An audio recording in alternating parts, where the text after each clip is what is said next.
Ahora sí vamos a empezar honrando el horario y honrando el tiempo para aprovecharlo, porque justamente lo que vamos a comenzar en el día de hoy es como si fuera que empezamos un curso nuevo. O sea, todo lo anterior, por supuesto que cuenta y nos sirve la primera parte de lo que es el Evangelio de Marcos. Pero la segunda parte se podría tratar de una manera absolutamente independiente, haciendo referencia, obviamente, pero entenderíamos cabalmente cuál es el propósito de este evangelista, cuál es el propósito que tiene Marcos de introducirnos en esta dinámica, en este itinerario, porque es un auténtico itinerario, es un auténtico camino, es el camino del mesianismo, es donde vamos a descubrir el camino de Cristo. Si la primera parte de Marcos se abocó el evangelista en hacernos en meternos, mejor dicho, dentro de de qué se trataba la propuesta que traía Jesús, qué era el reino, cómo se expresaba el reino, qué características tenía el seguidor del reino, de alguna forma, la forma de enseñanza a través de las parábolas, etc.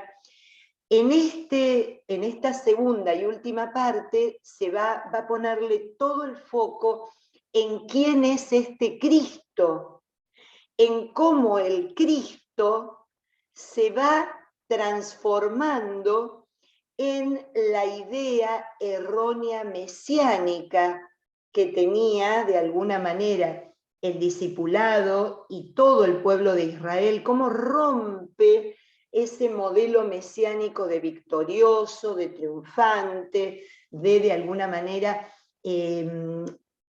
aquel que impone, de imposición, para traslucir al camino de la entrega. Lo otro fue el camino del anuncio, y este va a ser el camino de la entrega. Donde nos metemos hoy es en el bellísimo itinerario de cómo el Señor explica que su vida, que obviamente es signada por la voluntad del Padre, un Padre que por supuesto no quiere matar a su hijo, no quiere que su hijo padezca y muera, pero sí ve que es la única manera donde puede expresar su divinidad. Es de la única manera donde se puede reconocer absolutamente como verdadero Dios y donde también aparece la debilidad del verdadero hombre, ¿no? Un hombre que sufre, un hombre que muere, pero un hombre que siendo Dios resucita y nos regala así la vida eterna a todos. Pero ¿en qué clave? No en clave de no me queda otra, no en clave de lo obligan, no en clave de le arrebatan la vida, no, en clave de entrega. Entonces este itinerario tiene como estas dos cositas. Tiene esta entrega que va a ir mencionando y que nos va a ir demostrando Cristo, también cuenta para los seguidores. El seguidor de Cristo ya va a ser aquel que es capaz también en su vida de vivir la entrega, de vivir exactamente como su maestro. No solo de tener como misión el anuncio y la acción de lo que es el reino de los cielos, el anuncio y la acción de aquel que está llamado a la prédica, al testimonio, a la sanación. ¿Se acuerdan? Los mandó con su poder a expulsar los demonios, a sanar a los enfermos. No solo es eso, sino que es todo eso en clave de entrega. ¿Qué es lo que van a tener que aprender? Porque seguir a un Cristo, a un Mesías victorioso, tal vez me cambie esa clave, también me cambie la clave de mi misión y de mi vocación. Yo también entiendo que si sigo un victorioso, seré recibido exactamente de la misma manera. Pero seguir a un Cristo entregado por amor, entregado en el servicio absoluto al otro, me obliga a entender que es la única que me queda. El discípulo no es más que el maestro, va a decir el Señor, ¿no? O sea, si el maestro vivió de esta manera, no le queda otra al discípulo que seguir la huella, que seguir el paso del maestro y vivir de exactamente la misma forma. Entonces, ¿cómo lo va a hacer Marcos? De la misma manera que lo viene haciendo hasta ahora.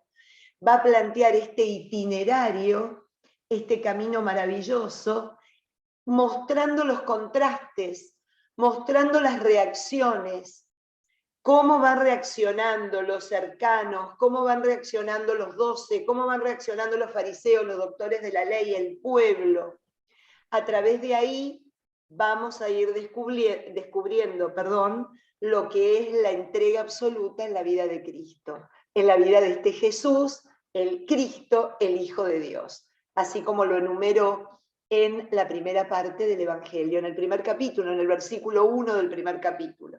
Este es el comienzo de la buena noticia de Jesús, el Cristo, el Hijo de Dios.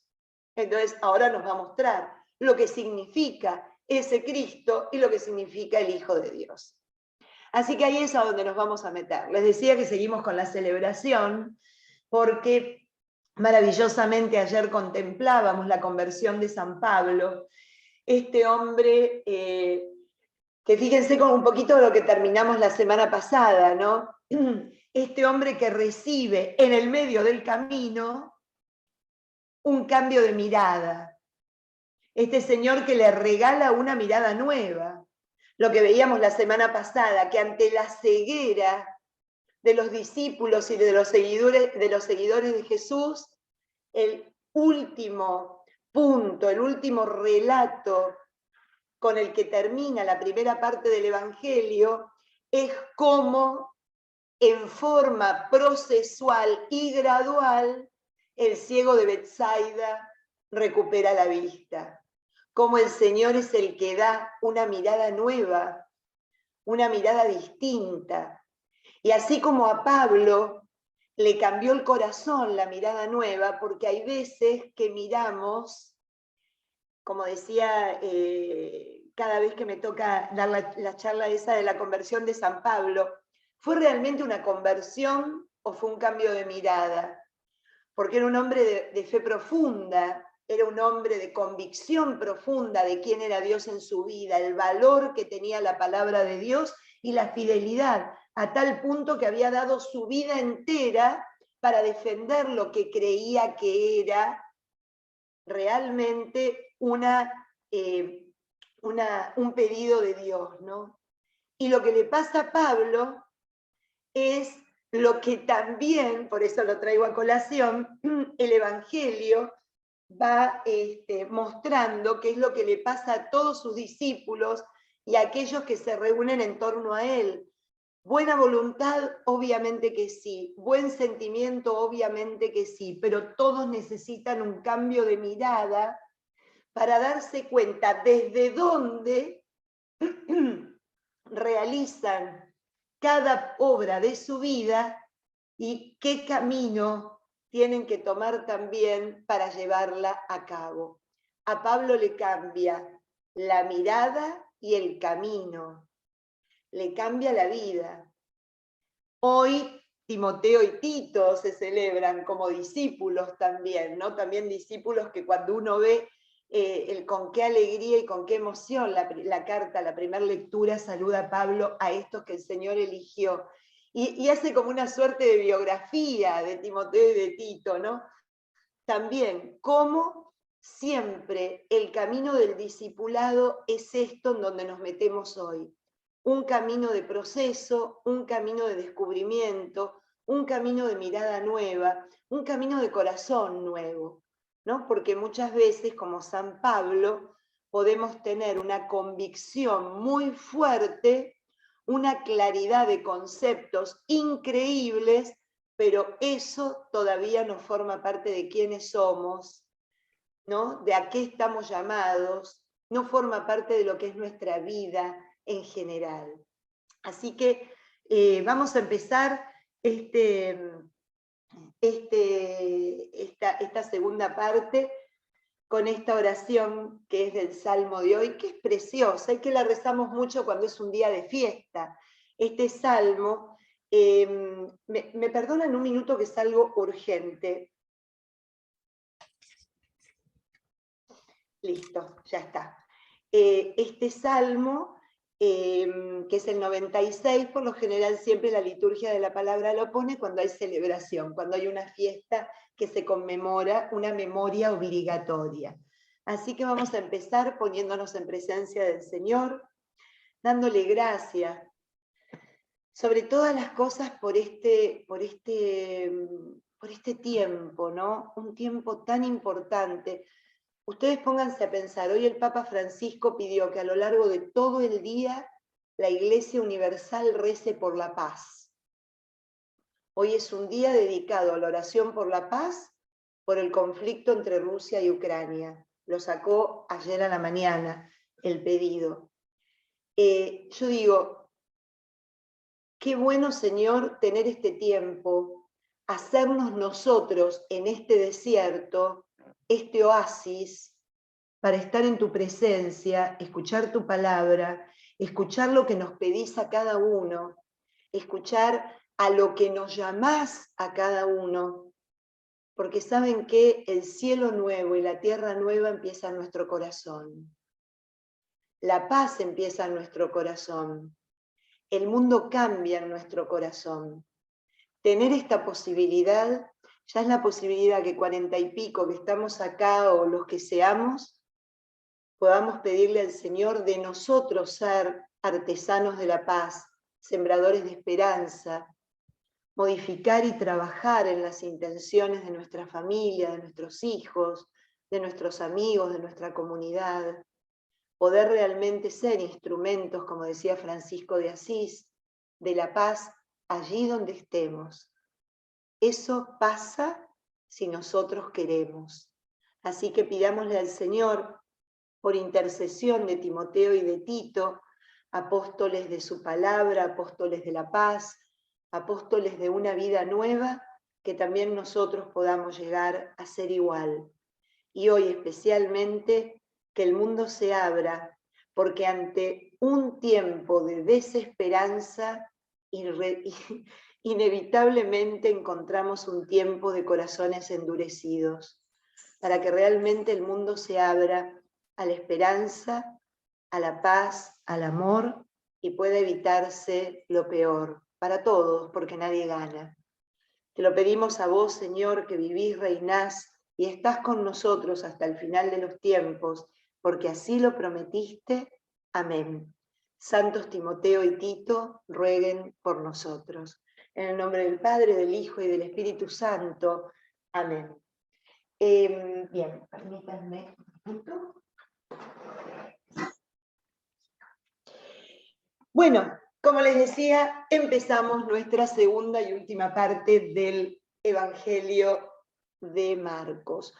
Una segunda parte que el padre Picasa, leyendo su libro, la llama literalmente la muerte del Cristo, ¿no? O sea, la segunda parte va a estar signada por la muerte de Cristo para Marcos. Acuérdense que Marcos escribe su evangelio y todo el evangelio gira en torno a lo que es la cruz y la resurrección. En torno a lo que es la cruz y la resurrección y lo que implica y el modo que llega a esa cruz, ¿no? Y obviamente la alegría de la resurrección por parte de Dios Padre, ¿no? de esta vida que nos va a cambiar a todos. Entonces, esta muerte de Cristo, que la vamos a encontrar desde el capítulo 8, versículo 27, hasta el capítulo 15, versículo 47.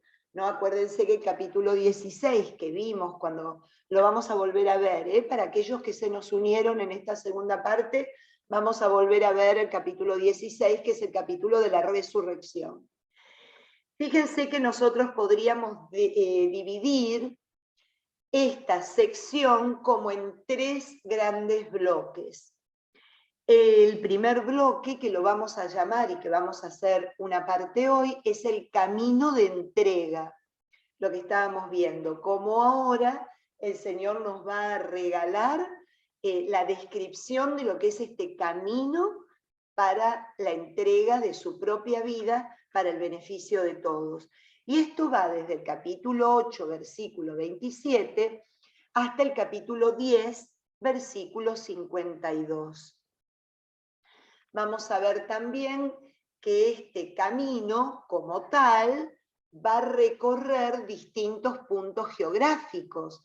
Recuerden que para Marcos, este iniciador del estilo evangelio, el moverse en la geografía es convertir, como veníamos diciendo, la geografía en teología, en manifestación de Dios. La geografía también se une a lo que Dios quiere revelarnos, ¿no? Entonces vamos a ver cómo ya hoy abandona la Galilea y va de a poquito dirigiéndose, subiendo hacia Jerusalén, que es donde va definitivamente a entregar su vida en la cruz. Luego vamos a ver, parte del itinerario, la entrada y la controversia en Jerusalén. Del capítulo 11, versículo 1, al capítulo 13, versículo 37.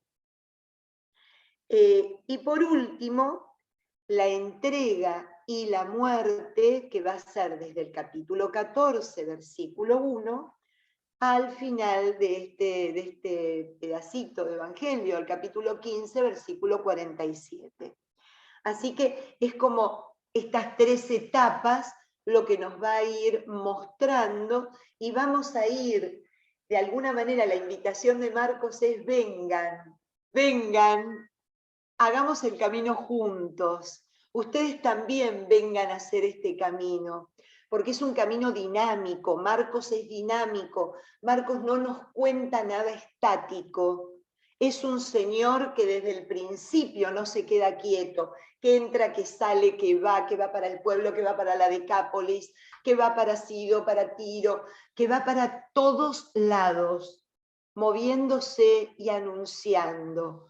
Hoy nos invita a que hagamos con Él el camino de la entrega y lo vayamos entendiendo.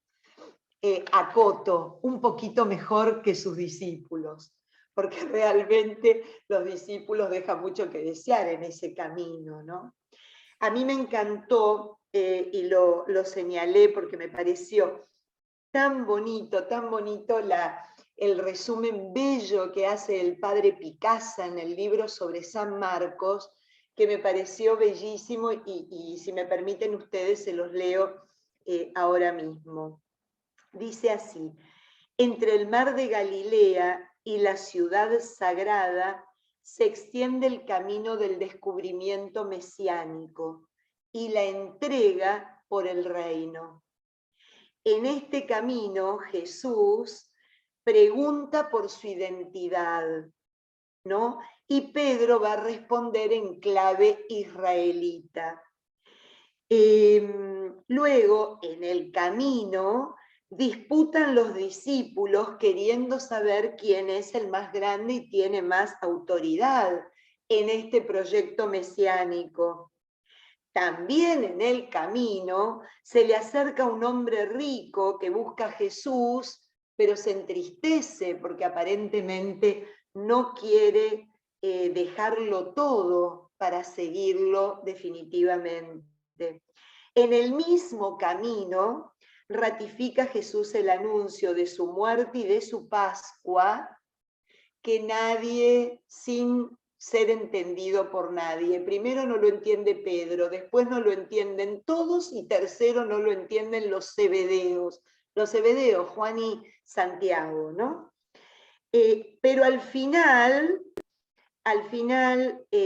culmina el camino con el milagro de un ciego que, estando precisamente al borde del camino, le pide a Jesús ojos para verle y para seguirlo en ese camino. Miren cómo la palabra odos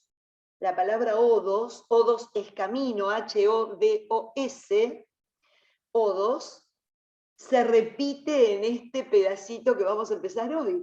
Cada vez que yo les mencionaba la palabra camino está en el Evangelio. No, por el camino se encontró el joven, por el camino iban hablando, iban discutiendo por el camino. ¿No? Ya vamos a ver. Entonces, fíjense qué manera bellísima y casi poética tiene Marcos de representarnos este acompañamiento que le podemos hacer a Jesús en este proceso, pero que también Jesús hace en nuestro proceso. Nosotros somos parte y arte, ¿no? Somos los que acompañamos y los que hacemos. Somos los que acompañamos, no ya como espectadores, sino como intérpretes. Yo en este camino, ¿cómo me descubro? ¿Qué descubro de mí? ¿Qué en todo esto que les dije, así muy rápidamente, y si, no lo leí textualmente, fui haciendo como una lectura diagonal, ¿no? ¿En qué me descubro? ¿Me descubro yo también viéndolo a él en una categoría que no es la que es en realidad, como Pedro? ¿Me descubro yo también invitado a poder a seguirlo y me cuesta abandonarlo todo, dejarlo todo?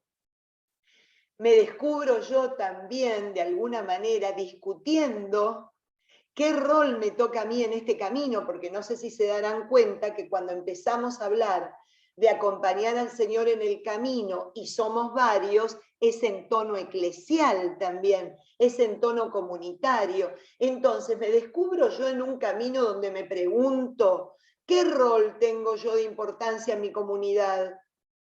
¿Qué autoridad merezco? ¿Qué derecho me asiste? ¿O entiendo que de lo único que se trata es del servicio?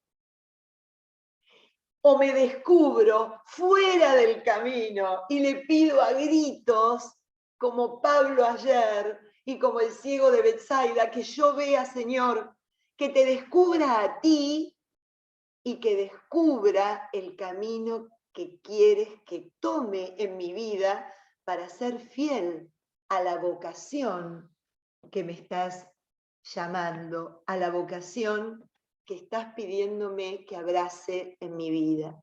Fíjense qué hermoso, qué hermoso. Entonces, miren, lo que se me ocurrió a mí, puede ser que a lo mejor ustedes no estén de acuerdo. Se me ocurrió hoy hacer los 3 anuncios de la Pasión, viendo cómo es un movimiento geográfico, porque el primero es en la Galilea, primero empieza en Cesarea de Filipo, en la Galilea, en Cesarea de Filipo. El segundo es por los caminos de la Galilea, porque, a ver, Cesarea de Filipo, qué pena que no me preparé un mapa. Ah, sí, tengo un mapa. No, qué bueno, lo tengo aquí. Me había quedado bajo unos... A ver. Cesarea de Filipo, miren qué bueno, está acá y todo. Vamos a partirlo por la mitad para que ustedes vean. Miren. Este es el mar de Galilea, ¿no es cierto? Fíjense Cesarea de Filipo dónde queda. Es casi tocando el límite entre Siria y el Líbano. Es donde casi a unos kilómetros de allí, a unos kilómetros de Cesarea de Filipo para allá, se encuentran los Altos del Golán. Son 10 minutos de camino por autobús, porque cada vez que vamos a Cesarea de Filipo nos vamos hasta los Altos del Golán. Tú estuviste, Denise, ¿verdad? Y ahí estamos en el límite entre lo que es el Líbano y Siria. Desde los altos vemos claramente los dos países. Entonces, para que se den una idea dónde arranca el camino. Me encanta porque es geografía y es teología. Arranca desde el extremo de lo que es la tierra sagrada. Arranca de lo que es el extremo del espacio sagrado para el creyente judío. Entonces, ese camino, en donde comienza el primer anuncio, va a bajar, va a ser luego en la Galilea, ¿no? Va a ser luego en la Galilea, y bueno, el mapa me quedó corto, hasta llegar, que estaría por acá, el punto central más sur, que es Jerusalén. Entonces, de alguna manera, como el espacio sagrado es atravesado por estas tres confesiones, por estos tres anuncios que el Señor va dando, me encanta porque yo pienso en mi espacio sagrado, como Pedro, desde lo más norte, desde lo más alto, confiesa desde lo que él cree, desde lo que él piensa, desde lo que estudió, de lo que esperó, que el Mesías tiene que ser victorioso. Se imagina un Ciro, se imagina un David, se imagina a alguien que va en contra de lo que nos molesta, lo estirpa, lo saca y chau. Nos deja viviendo tranquilos, ¿no? ¿Cómo va profundizando después el camino de la determinación, de la voluntad, la Galilea, el corazón? ¿De qué van discutiendo? ¿Quién es el más fuerte? ¿Quién es el más importante? Quiero estar a tu derecha, quiero estar a tu izquierda. Hasta llegar en las entrañas al corazón de la fe. Y allí dar por última vez, casi, porque todavía es en camino hacia Jerusalén, el último de los anuncios, para decirnos, si no lo abrazamos desde lo interior, si no entendemos que esto se trata de parir, de engendrar el servicio, la entrega, no es mesianismo. Miren qué belleza. Casi que lo podríamos hasta experimentar corporalmente, ¿no? Por eso es odos, por eso es proceso, por eso es itinerario, por eso nos dice Marcos, no importa lo que tarden, háganlo para poder tener una cabalidad de lo que significa este camino y el verdadero mesianismo. Recuerdan que hasta ahora todo el tiempo, incluso al último ciego de Betsaida, no vas a entrar al pueblo. No se lo digan a nadie, vayan a su casa y no anden diciendo lo que les hice.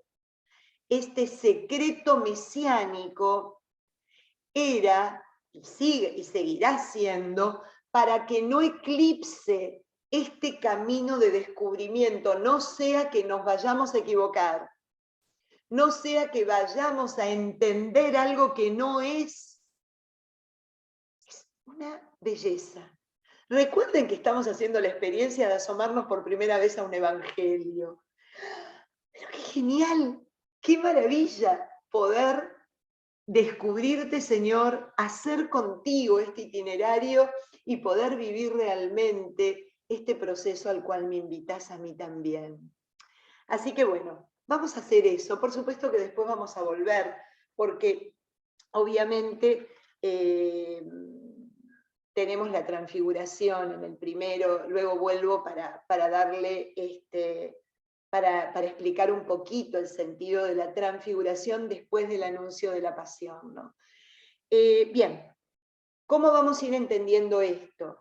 Como todo el Evangelio también está escrito en clave de cruz, en clave de resurrección y con un estilo vocacional, está escrito como una gran vocación, como un gran llamado primero a Cristo, a seguir este camino, a la entrega por parte del Padre, ¿no? A dar su vida por todos nosotros, y luego desde Cristo a cada uno de nosotros para seguirlo, por eso es el estilo vocacional.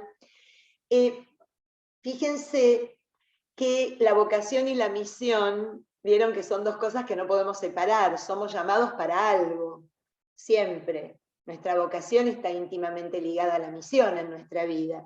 Fuimos llamados de una manera determinada para llevar adelante determinada misión, ¿no?, en nuestra existencia. Bien, fíjense cuál es la intencionalidad que va a tener Marcos.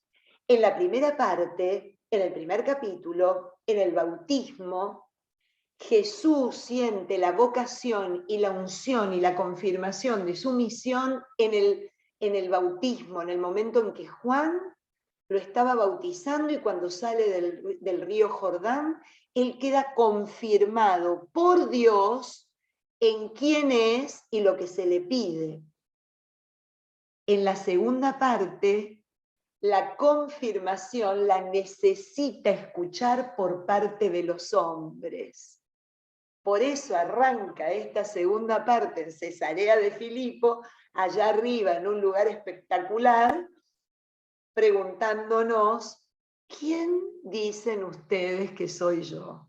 O sea, la confirmación que el Señor recibió por Dios en el Jordán, a estas alturas y después de haberse revelado en el anuncio y haberse revelado en la acción, ahora dice: bueno, yo necesito saber ustedes quién me dicen que soy. La confirmación por parte del hombre, ¿no? Y por eso arrancamos por ahí. Vamos ahí entonces, capítulo 8, versículo 27. Jesús emprendió el viaje con sus discípulos hacia los pueblos de Cesarea de Felipe, o de Filipo, es lo mismo. Por el camino preguntó a los discípulos: ¿quién dice la gente que soy yo? Le respondieron: unos que Juan el Bautista, otros que Elías, otros que uno de los profetas. Él entonces le preguntó a ellos: ¿y ustedes, quién dice que soy? Respondió Pedro: tú eres el Mesías. Entonces les ordenó que a nadie hablaran de esto. Me voy a quedar acá un minutito. Nada, qué belleza. El centro para un escritor judío, para que vayan entendiendo, también lo vamos a ver cuando hagamos Juan en algún momento, para un escritor judío, en el centro de la escritura está lo esencial, está lo más importante, está el clou, aquello que vendría a determinar toda la obra. Y una de las cosas características del Evangelio de Marcos es la pregunta de ¿quién soy yo para ti? ¿Se acuerdan en la primera clase? ¿Quién eres, Señor? ¿Quién es este? ¿Quién sos?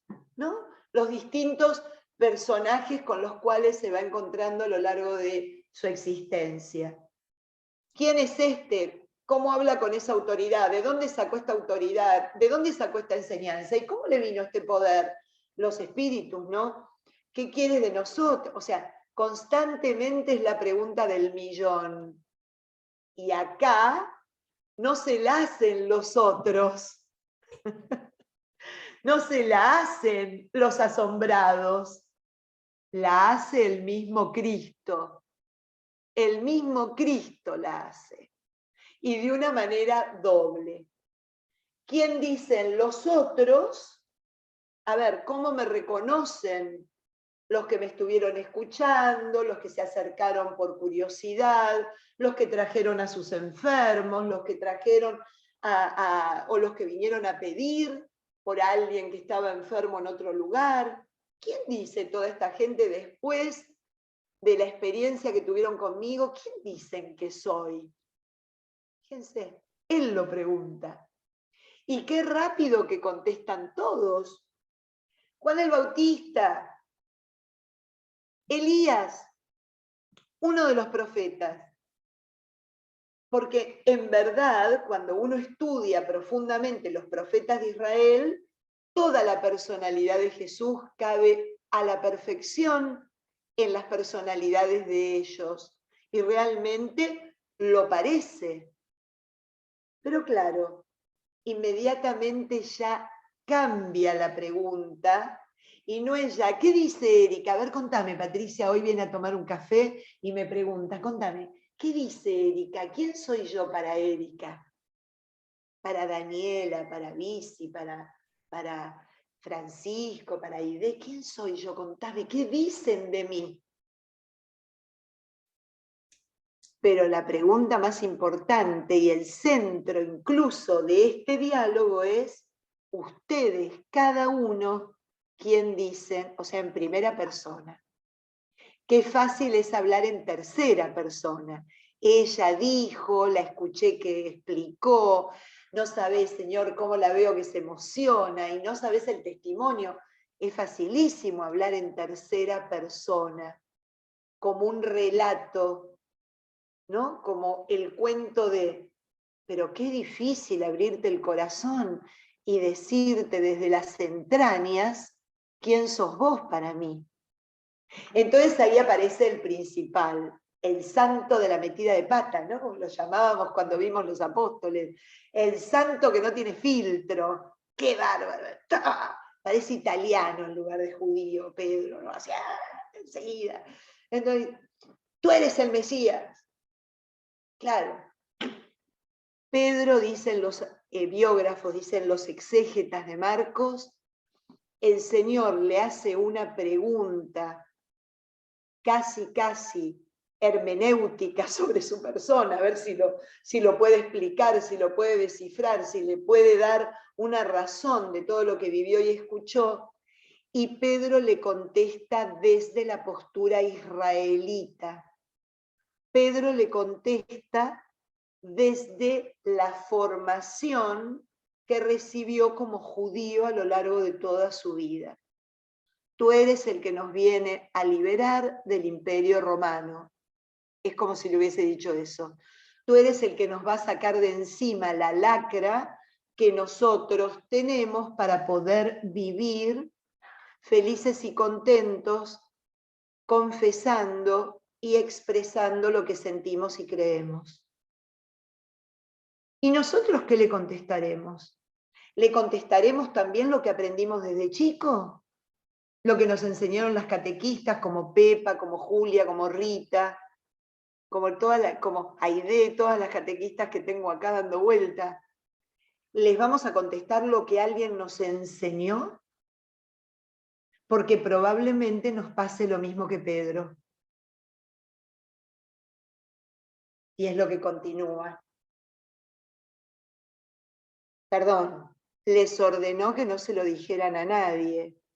Me encanta esta expresión, cómo termina en el versículo 30, porque si se lo dicen a alguien, se lo van a decir mal. Si se lo transmiten a alguien, se lo van a transmitir incorrectamente. Por eso, para mí es tan importante la formación, pero más importante es la experiencia de Dios cuando estoy a cargo de un grupo, cuando estoy a cargo de una catequesis, porque si no puedo cometer este error, hablar en tercera persona y nunca transmitir lo que es en primera persona. A mí, Señor, a mí, lo que me pasa a mí con vos. Tienen que ir las dos cosas juntas. Porque miren lo que pasa si no. Y empezó entonces a explicarles, fíjense cómo le contesta Pedro, en alguna Biblia puede ser que diga tú eres el Cristo, en alguna traducción. En la mía dice tú eres el Mesías, pero honestamente suena mejor, para explicarlo yo en Marcos, las traducciones que dice tú eres el Cristo, el ungido de Dios, ¿no? Miren cómo les comienza a explicar el Señor. Y empezó a explicarles que el Hijo del Hombre tenía que padecer mucho, ser rechazado por los ancianos, los sumos sacerdotes y los letrados, sufrir la muerte y después de 3 días resucitar. Les hablaba con franqueza, pero Pedro se lo llevó aparte y se puso a reprenderlo. Mas él se volvió y viendo a los discípulos reprendió a Pedro. Aléjate de mi vista, Satanás. Tus pensamientos son los de los hombres, no los de Dios. Fíjense qué belleza. Número 1, ante la declaración de tú eres el Cristo, el Señor que no se asocia a esa definición de libro, sino que lo quiere llevar a la esencia de lo que significa ser Cristo, ser hijo de hombre. En el momento en donde define lo más alto, quiere mostrar lo más débil, lo más vulnerable, lo más pequeño, lo más humilde. Está definiéndose por lo más grandioso, el Mesías, y lo quiere explicar desde lo más pequeño. El Hijo del Hombre tiene que padecer mucho, ser rechazado, sufrir muerte, pero después de 3 días resucitar.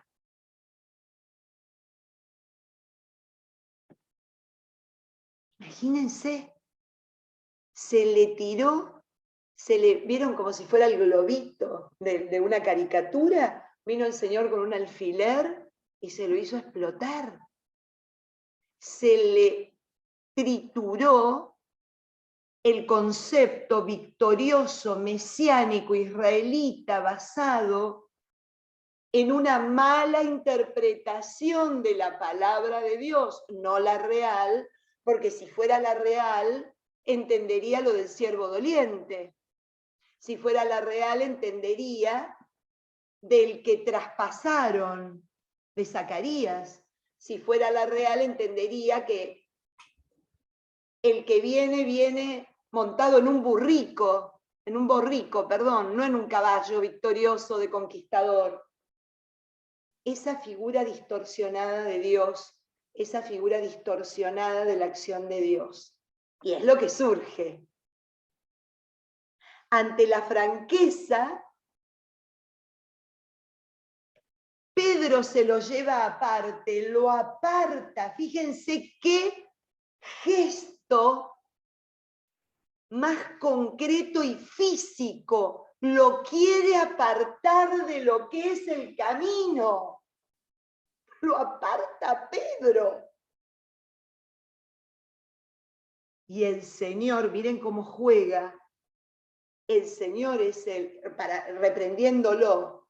Y el Señor es el que lo pone aparte reprendiéndolo a Pedro con esta frase que, déjenme decirles, es una de las más importantes de nuestra vida cristiana.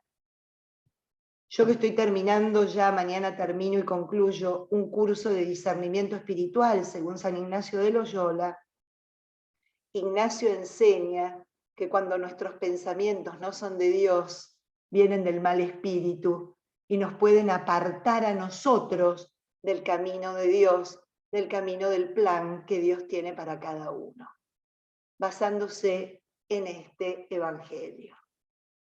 Porque cuando nuestros pensamientos son de los hombres y no de Dios, habitualmente cometemos ese error.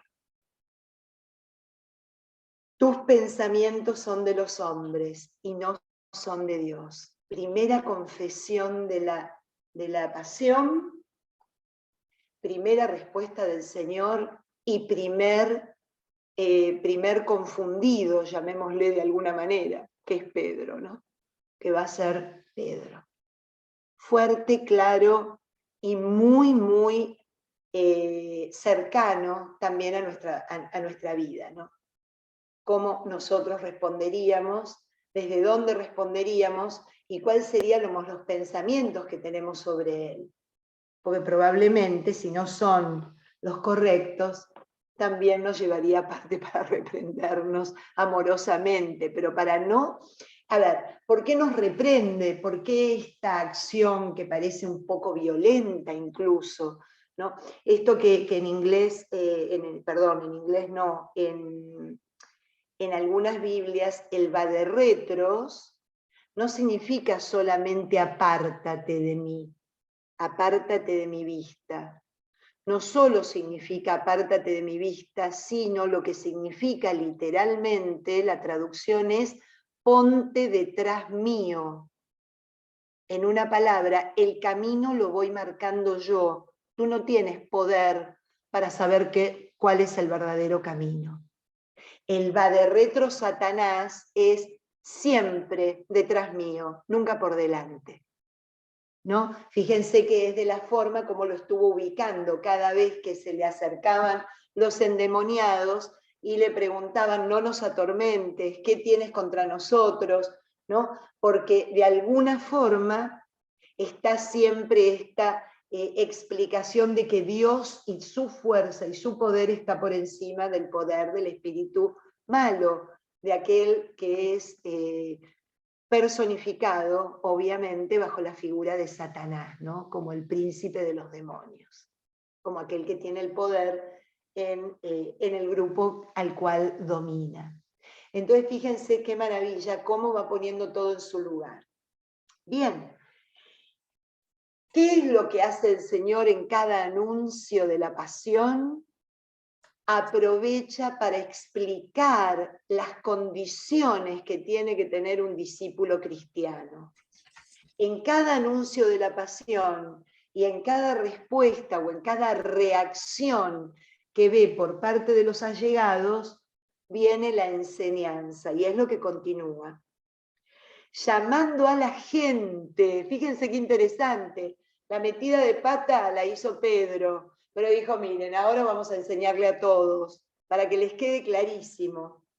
El que quiera seguirme, niéguese a sí mismo, cargue con su cruz y me siga. El que quiera salvar su vida la perderá, quien la pierda por mí, por la buena noticia o por el evangelio, la salvará. ¿De qué le vale al hombre ganar todo el mundo si pierde su vida? ¿Qué precio pagará el hombre por ella? Si uno se avergüenza de mí, de mis palabras ante esta generación adúltera y pecadora, el Hijo del Hombre se avergonzará de él cuando venga con la gloria de su Padre y acompañado de sus santos ángeles. O sea, explica en base a lo que acaba de pasar. Esto no se trata de gloria, esto no se trata de agenda propia, esto no se trata de lo que piensen, de lo que quieran, del proyecto que tengan. Esto se trata de negarlo, vaciarse, desasirse para tomar el plan de Dios en la vida, para asumir la voluntad de Dios en la vida y obrar en consecuencia, y así seguirle. Si no, va a haber un choque constante de intereses, un choque constante de miradas, un entrecruce de caminos, ¿no? El de Dios para allá, el mío para acá. Bien. Vayan ahora al capítulo 9, versículo 30. Volveremos un poquito la semana que viene sobre el punto este cuando hagamos la transfiguración, porque me va a interesar hablar del tema. Hoy no creo que me dé el tiempo. Vamos a ver, capaz que sí. Segundo anuncio de la pasión. El otro, ¿se acuerdan? Cesarea de Filipo. Ahora miren cómo habla en el versículo 30. Desde allí fueron recorriendo la Galilea, van bajando, ¿no? Esta cosa, yo lo uso mucho en mi persona, ¿no? Esto que baja de la cabeza al corazón. Van recorriendo la Galilea. ¿Qué es la Galilea? Lugar del encuentro, lugar del anuncio del reino, lugar de la elección de los apóstoles, lugar de la sanación, ¿no? Fíjense lo que es la Galilea, el lugar de donde experimentaron la primera aparición, cómo se fue dando a conocer el Señor. Ahí es donde fueron recorriendo. Y no quería que nadie lo supiera. A los discípulos les explicaba: el Hijo del Hombre va a ser entregado en manos de hombres que le darán muerte. Después de morir, al cabo de 3 días, resucitará. Y dice en el versículo 32, ellos que no entendían el asunto, no se atrevían a preguntarle. Fíjense cómo cambia el anuncio. El Hijo del Hombre va a ser entregado en manos de hombre. O sea, el hombre va a tener en sus manos el destino de un Dios, ¿no? De este hombre y verdadero Dios, pero en este caso desde su pequeñez, desde su debilidad, desde su humanidad. Le darán muerte y después de morir, al cabo de 3 días resucitará. Y no entendían nadie, o sea que en este caso no era solo Pedro, sino que esta vez son todos. Pero fíjense qué tema, no se atrevían a preguntarle, ¿no? Cómo Marcos lo pone ahí como, bueno, se quedaron conformes con de qué estará hablando. A nadie se le ocurrió, Señor, de qué se trata, contanos más, nada. Este silencio, esta falta de comunicación, esta falta incluso, déjenme decirles, cuando yo me quedo sin entender algo de alguien que me interesa, en parte también le estoy mostrando una cierta indiferencia, porque si no trato de profundizar un poquito más, a ver esto que me dijiste, querría entenderlo un poquito mejor. ¿De qué se trata? ¿Podría seguir explicando? Fíjense la actitud, la reacción tan humana de los que tenía alrededor, de estos 12. Entonces viene la enseñanza. Llegaron a Cafarnaúm, están ahí por la Galilea, ¿se acuerdan Cafarnaúm, que es el pueblito donde Jesús paraba? Y ya en casa les preguntó de nuevo, ¿de qué hablaban por el camino? Se quedaron callados, porque por el camino habían estado hablando de quién era el más importante. Se sentó, llamó a los 12 y les dijo, el que quiera ser el primero, que se haga el último y el servidor de todos. Después llamó a un niño, lo colocó en medio de ellos, lo acarició y les dijo, quien reciba uno de estos niños en mi nombre, a mí me recibe. Quien me recibe a mí, no es a mí a quien recibe, sino al que me envió. Entonces, fíjense, ante la indiferencia, porque qué loco, ¿no? Yo lo pensaba en criterios humanos y personales. El Señor les está haciendo semejante anuncio, alguien que yo quiero, que me está diciendo que va a ser entregado, que lo van a matar, no me dispongo a ahondar más en su problema, no me dispongo a tener una actitud empática con él, y obviamente me pongo a discutir algo que tiene que ver con lo que a mí me conviene. Fíjense, cuando no genero la empatía con el otro, lo único que soy yo el centro de mi preocupación. ¿Quién es el más importante? ¿De qué se trata? ¿Cuál es el que va a ocupar un lugar importantísimo en este mesianismo que acaba de confesar Pedro? A pesar de que lo reprendió a Pedro delante de todo, porque él se lo llevó aparte, pero él lo agarró a Pedro y lo hizo delante de todos, para que sea leccionador. Sin embargo, seguían en la misma tesitura, ¿no? ¿Y yo cómo obraría? ¿Cómo obraría en este sentido? Yo cuando pienso que el Señor dice que está escondido, que está Él en persona, ante los más pequeños, ante los sufrientes, ante alguien que está padeciendo, tal vez a lo largo de mi camino se me ha acercado gente que también me anuncia lo que le está por pasar, o aquello que le está atribulando su corazón y lo está llenando de tristeza, de congoja y de desesperación. Y como no entiendo, sigo adelante, y peor aún, al ratito le empiezo a contar sobre mi tema, sobre mi asunto, sobre mi problema, sobre mi situación. Fíjense qué humano esto, ¿no?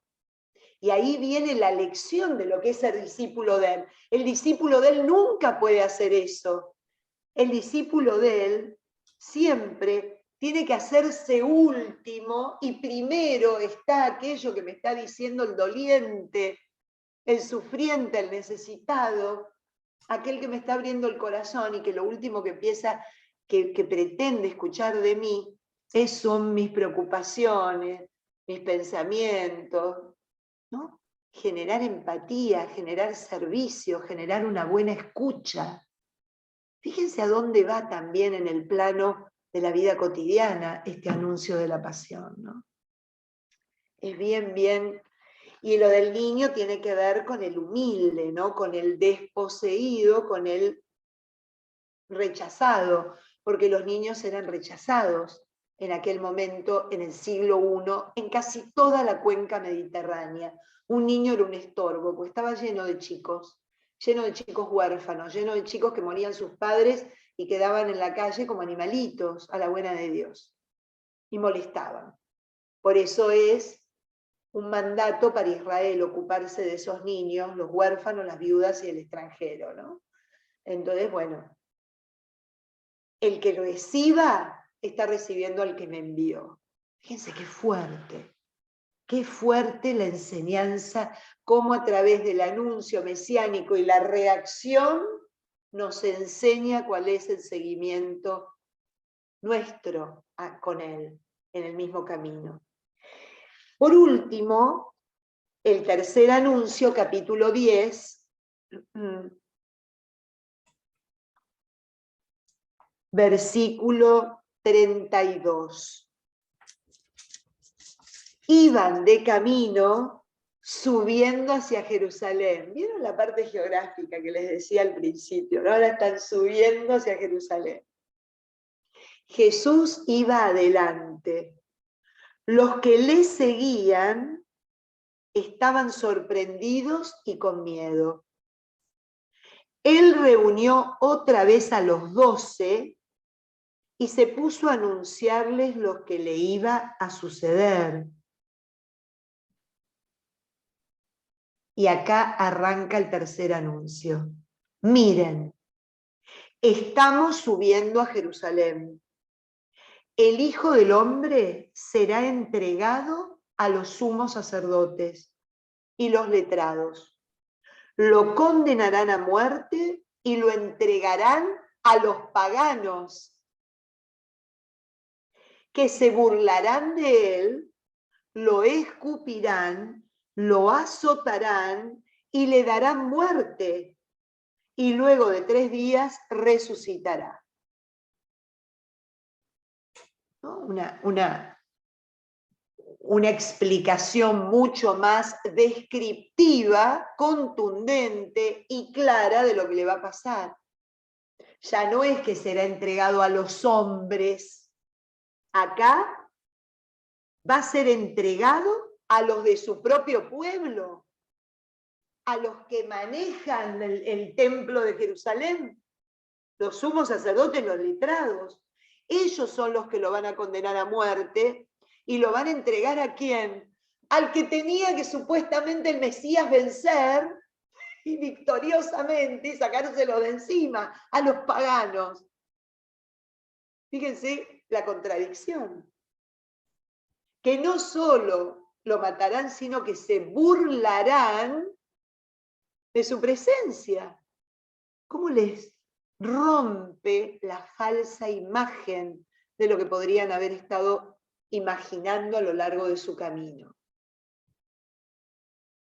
Pero luego de 3 días resucitará. Y sigue la enseñanza. Se le acercaron ahora los hijos del Zebedeo, Juan y Santiago. ¿No? ¿Se acuerdan? Pedro, todos los Zebedeos. La tercera son los Zebedeos. Y le dijeron, Maestro, queremos que nos concedas lo que te vamos a pedir. Les preguntó, ¿qué quieren de mí? Concédenos sentarnos en tu gloria, uno a tu derecha y el otro a tu izquierda. Y Jesús le respondió, no saben lo que piden. ¿Pueden beber la copa que yo he de beber o recibir el bautismo que voy a recibir? Podemos. La copa que yo voy a beber también la beberán ustedes. El bautismo que yo voy a recibir también lo recibirán ustedes. Pero sentarse a mi derecha o a mi izquierda no me toca a mí concederlo, sino que es para quienes está reservado. Cuando los otros lo oyeron, se enojaron con Santiago y con Juan. Pero Jesús los llamó y les dijo, ¿saben que entre los paganos los que son tenidos por gobernantes dominan a las naciones como si fueran sus dueños? Y los poderosos se imponen su autoridad. No será así entre ustedes. Más bien, quien entre ustedes quiera llegar a ser grande, que se haga servidor de los demás. Y quien quiera ser el primero, que se haga sirviente de todos. Porque el Hijo del Hombre no vino a ser servido, sino a servir y a dar su vida como rescate por muchos. Fin de los anuncios de la pasión y de la enseñanza. Fíjense que ante un anuncio tan contundente, una respuesta igual de contundente. Así como en la primera parte es seguir nuestros pensamientos, nuestra agenda, lo que pensamos, lo que queremos, lo que deseamos, lo que nos conviene, nos aleja del camino de Dios. En la segunda parte, el no entender y seguir como si nada, nos aleja del camino del otro, nos aleja del camino de un servicio real y verdadero. Y en la tercera parte, seguir el puesto de importancia, ¿no? Aquello que nos refiera estar en el lugar acomodado para tener asegurado el poder sobre los otros, nos habla ya contundentemente y finaliza explicándonos que este camino y esta vida nueva solo se obtiene abrazando la entrega y la entrega de su propia vida. O sea, el que más quiera estar por sobre es el que más tiene que darse para que los demás tengan vida plena, como lo hizo Cristo en la cruz. Fíjense cómo nos habla de nuestra vida cotidiana, de una manera espectacular, espectacular. Realmente esto de verlo, las 3 partes juntas, los 3 anuncios juntos, con sus respectivas reacciones y sus respectivas enseñanzas, nos permiten tener como el cuadro abierto de aquello que se espera de nosotros, los bautizados, los que recibimos ese bautismo, los que bebemos en el cáliz constantemente, los que somos alimentados por el mismo Señor. Saber que nuestra vida también cobrará el mismo sentido de la de Él si somos capaces de vivirla en la misma frecuencia, en la frecuencia de la entrega. De la entrega. Qué lindo, ¿no? Qué lindo. Y tenemos unos minutos, vamos a poder ir un poquito para atrás. Era muy necesario que después, que hubiese una aclaración, por eso después de la primera, del primer anuncio de la pasión, del primer anuncio en donde se trata de explicar y de descubrir el verdadero mesianismo, cuando empieza la enseñanza, era necesario que se produjera la transfiguración, no antes, sino después.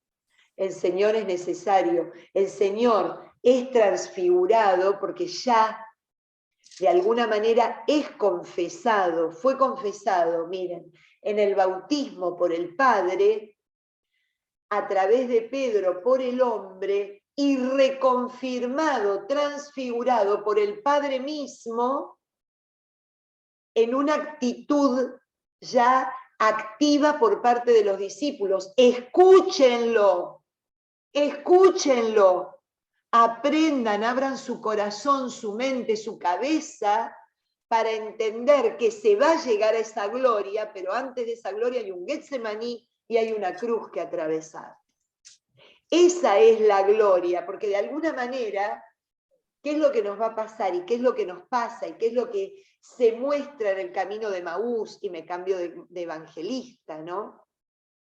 Que ante la cruz nos olvidamos del anuncio de la resurrección.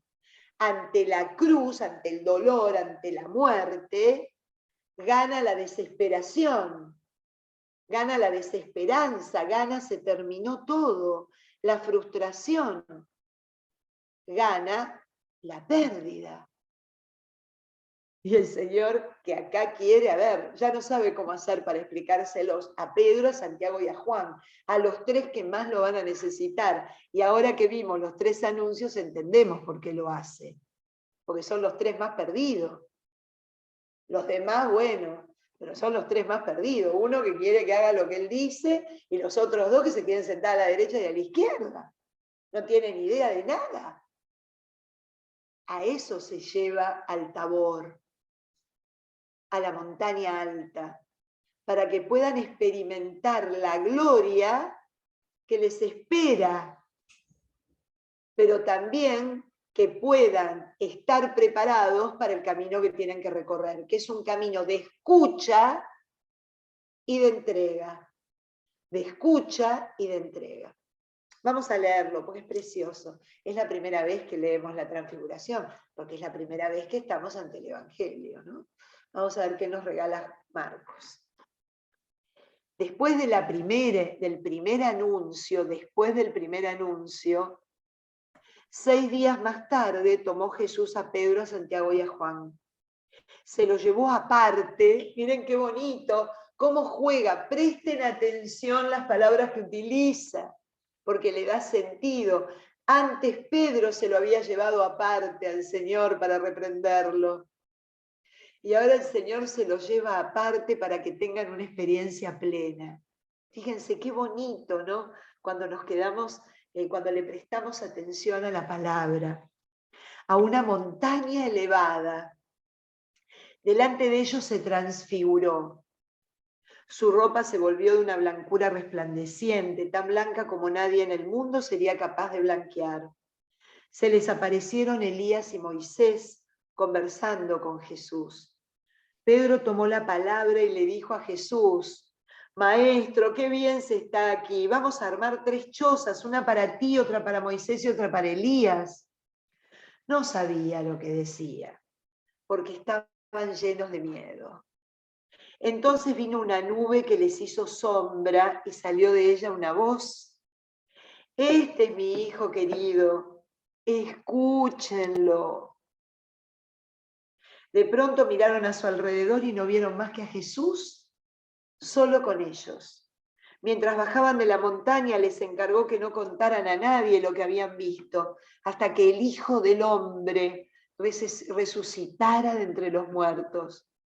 Ellos cumplieron aquel encargo, pero se preguntaban qué significaría resucitar de entre los muertos.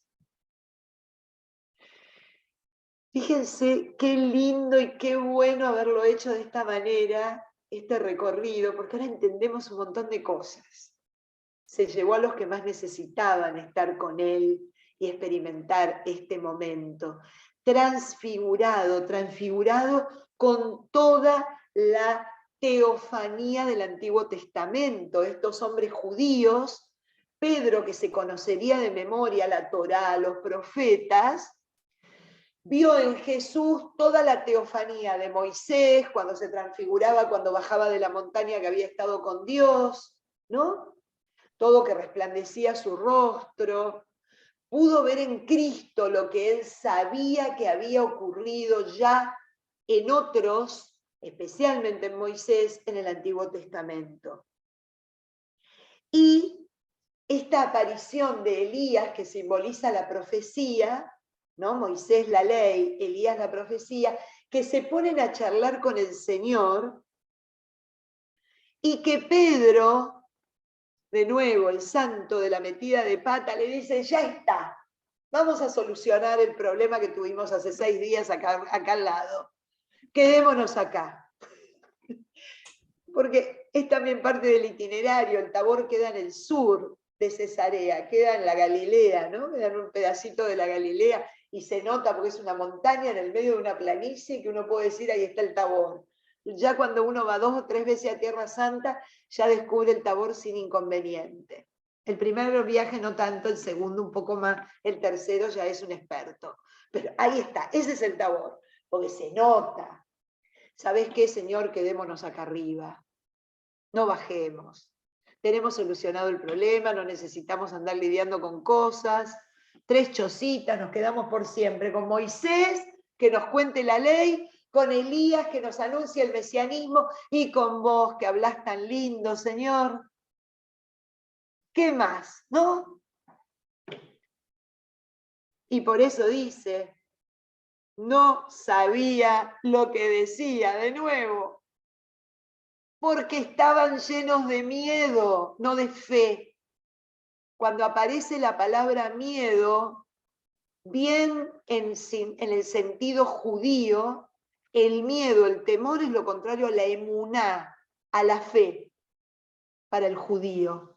¿Había miedo o no había fe? Había miedo. Cuando hay miedo, la montaña, la choza, Jesús, Elías y Moisés, ¿saben cómo se llama? Excusa escapista.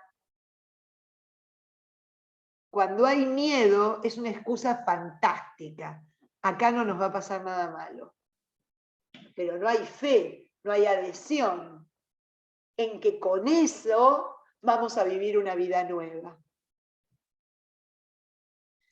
Entonces, fíjense qué lindo esa nube, una nube te cubrirá.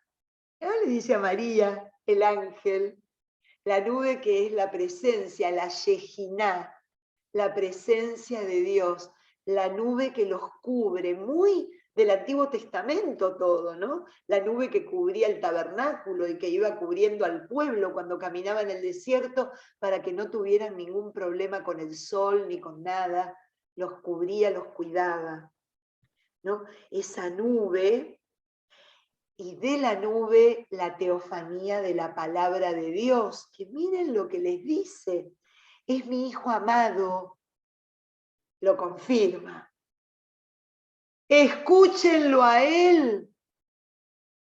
No sigan contestando de acuerdo a lo que oyeron antes. No sigan con el librito de lo que aprendieron. Escúchenlo a él. Ahí está la respuesta a Pedro, ¿no? 6 días antes. Entonces al único que vieron era a Jesús solo con ellos, porque escucharlo a él es entender a cabalidad lo que Dios fue preparando a lo largo de toda la historia de la salvación. No tiene ningún otro que escuchar, es a él. Ellos cumplieron el encargo de no decir nada hasta que el Hijo del Hombre resucitara y se preguntaban qué significaría, pero no le preguntaron a él. Esta cosa, la murmuración que aparece también muy, muy, muy presente en todo lo que es la lectura veterotestamentaria. Así que miren qué belleza lo que nos narra Marcos en esta parte, en este itinerario, en este camino del mesianismo, camino de descubrir el verdadero mesianismo de Jesús. Lo vamos a dejar aquí porque no hay tiempo para profundizar, por eso no quiero, pero vamos a ver por qué en el capítulo 10, antes de pasar a la otra parte, perdón, y además tenemos que terminar, ¿no? Perdón, vamos un minutito. Quedan 10 minutos, ¿los tienen? ¿Podemos terminar bien? Versículo 46, ¿cómo termina todo este esquema? Todo este camino, para que les quede todo el cuadro completito. Llegaron a Jericó, seguimos cambiando. Jericó está a la altura de Jerusalén, en lo que es el límite para lo que sería Jordania hoy día. Es a la altura. Ya estar en Jericó es muy cerquita, ya estamos en paralelo a Jerusalén. Llegaron a Jericó y cuando salía de allí con sus discípulos y un gentío considerable, Bartimeo, hijo de Timeo, un mendigo ciego, que estaba sentado al costado del camino. Al oír que era Jesús de Nazaret, se puso a gritar: Jesús, hijo de David, compadécete de mí. Muchos lo reprendían para que se callase, pero él gritaba más fuerte: Hijo de David, compadécete de mí. Jesús se detuvo y dijo: llámenlo. Llamaron al ciego diciéndole: ánimo, levántate, que te llama. Presten atención a lo que vamos a leer ahora. Él dejó el manto, se puso en pie y se acercó a Jesús. Jesús le preguntó: ¿qué quieres de mí? Le contestó el ciego: Maestro, que recobre la vista. Jesús le dijo: vete, tu fe te ha salvado. Al instante recobró la vista y lo seguía por el camino. Para terminar con el tema del camino, ¿no? Lo seguía por el camino. Miren, es un relato tan hermoso porque ante la ceguera de los discípulos, de los 12, que lo conocían, que lo escuchaban, que pudieron estar al lado de él en las curaciones, en la multiplicación de los panes, en la expulsión de los demonios, en la restauración de la vida de tantos, estaban ciegos a quién era Jesús en realidad, el punto central de este tema.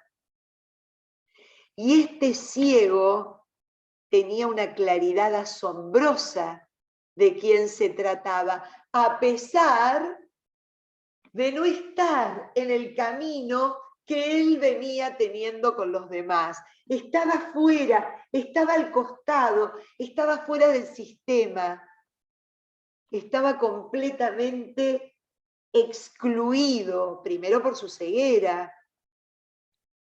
a nivel ideológico, a nivel religioso, ¿no? Acuérdense, pecador, impuro, pero excluido también porque no había sido invitado de alguna manera a recorrer ese camino con ellos que venían desde arriba, que venían haciéndolo desde lejos.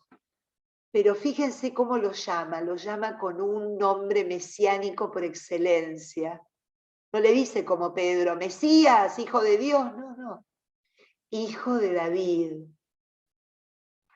un nombre que además manejaba el pueblo de Israel muchísimo, porque el hijo de David era aquel que iba a venir a reinar y cuyo reino no tendría fin, dado en el libro del profeta Samuel como profecía, ¿no?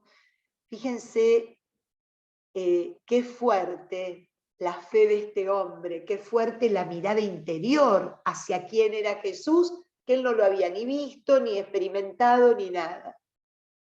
Pero así es como lo llama, así es como le grita, y no para de gritar hasta que lo escucha. Entonces pasa lo que pasa, lo llevan, pero en el versículo 50 hay un resumen de todo lo que estuvimos viendo en todo este tiempo. Dejó el manto, se deshizo de lo único que tenía, porque bueno, no llegamos a leer lo del hombre rico, ¿no?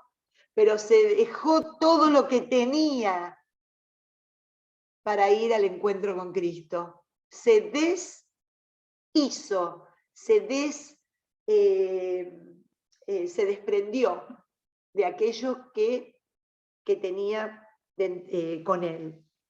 Se puso de pie. Acuérdense lo que significaba la suegra de Pedro, la hija de Jairo, el paralítico. Al ponerse de pie resucitó, se sintió emprendiendo una vida nueva. Y se acercó a Jesús y le pidió que yo vea, Señor, que pueda ver, Señor, que recobre mi vista. Y cuando la recobró, se hizo seguidor por el camino. Se hizo seguidor, se hizo discípulo. No le pidió, quiero estar sentado a tu derecha. No le dijo, quiero ser importante ahora. Que pueda ver, Señor, que pueda verte, que pueda verme, que pueda ver al otro, que pueda ver el camino que me indica seguir en mi existencia. Es una belleza. Realmente la segunda parte y la primera parte de la segunda parte es una cosa que es el camino del mesianismo, este camino de descubrimiento de quién realmente, de qué manera quiere que lo vayamos descubriendo nosotros y nos preguntemos cómo reaccionamos ante cada explicación de quién es Él. Es realmente maravilloso como lo explica Marcos en su Evangelio. Tenemos un minutito, pero si tienen alguna duda, palabra, comentario, por favor, hablen ahora o callen para siempre.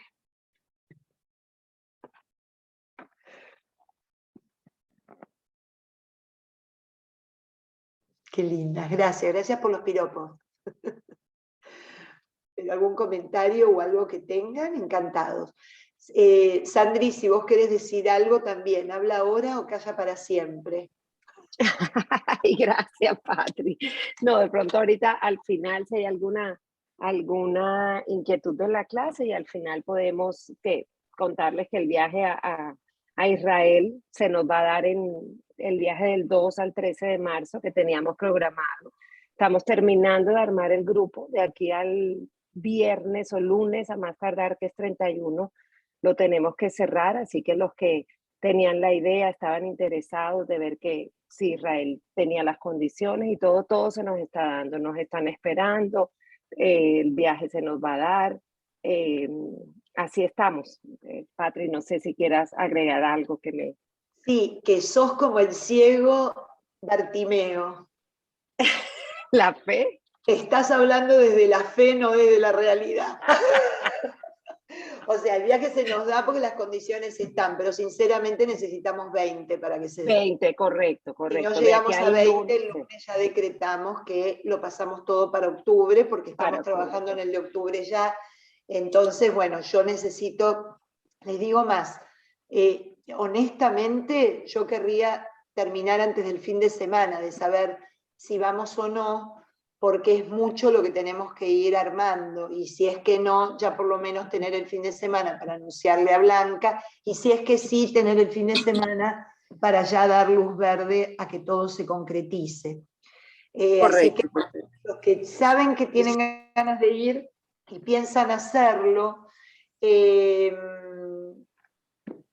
hasta el viernes tenemos tiempo, porque la verdad yo no querría pasar, no saben la ansiedad que tengo de saber si voy o no voy, si voy o no voy. Le explico por qué, porque yo voy a estar en Argentina. Entonces también a mí me cambia toda la historia de cómo va a ser mi viaje en Argentina, si hay viaje a Israel o no.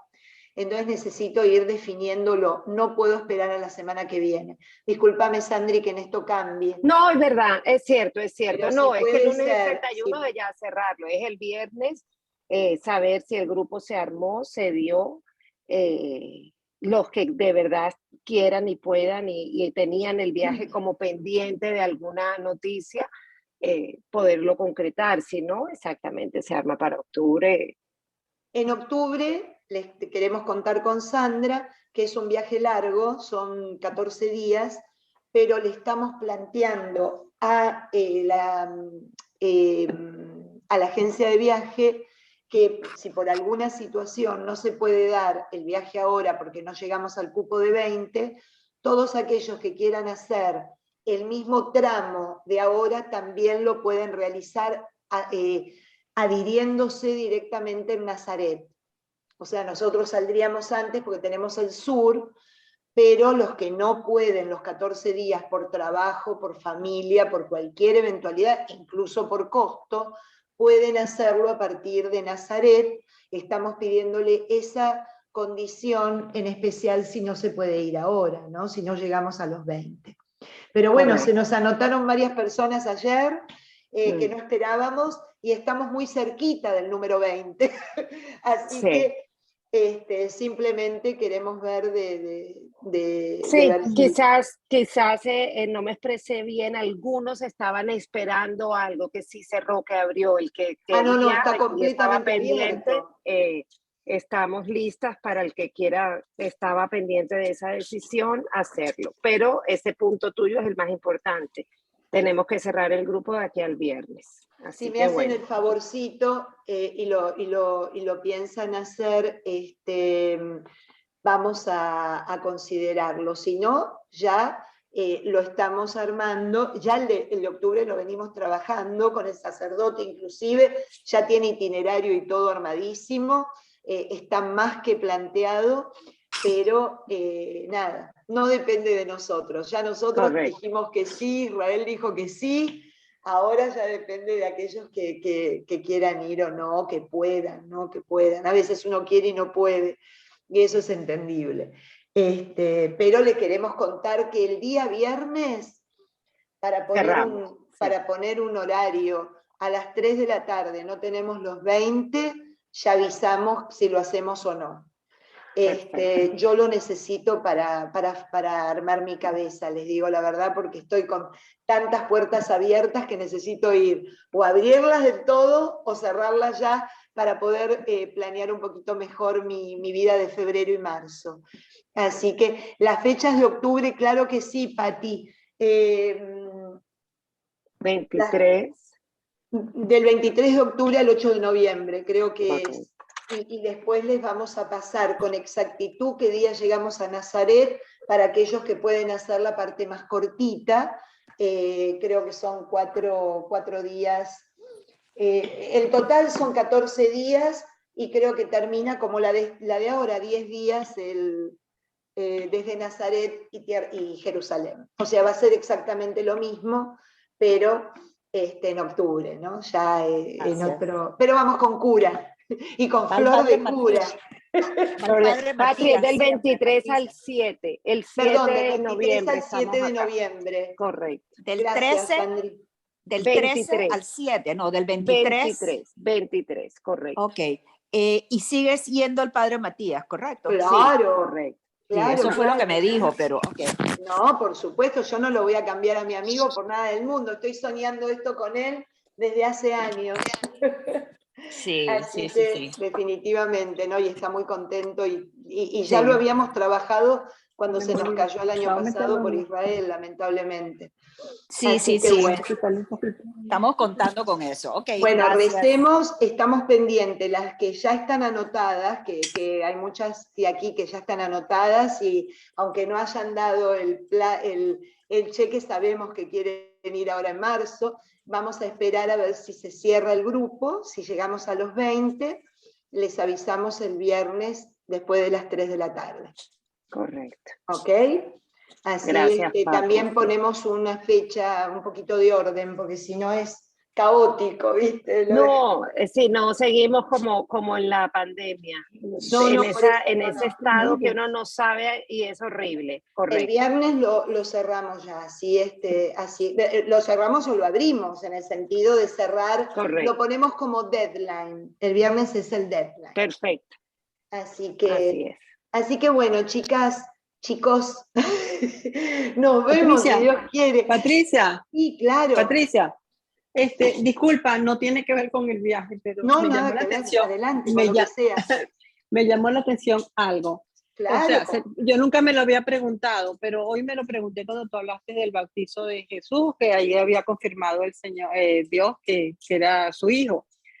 Jesús, hasta ese momento, él no sabía o que era el hijo de Dios o no había entendido su misión, o siempre lo supo. Bueno, fíjate, Marianela, ¿no? Sí. Fíjate qué interesante que Marcos lo que nos da a entender a través del Evangelio, y lo vamos a seguir viendo la semana que viene, justo este punto, es cómo el Señor va descubriendo también, paso a paso, su misión y su plan, el plan de Dios en su vida. Como Él también, los Evangelios te van mostrando cómo Él va descubriendo y va adoptando y decidiendo en favor de la voluntad de Dios.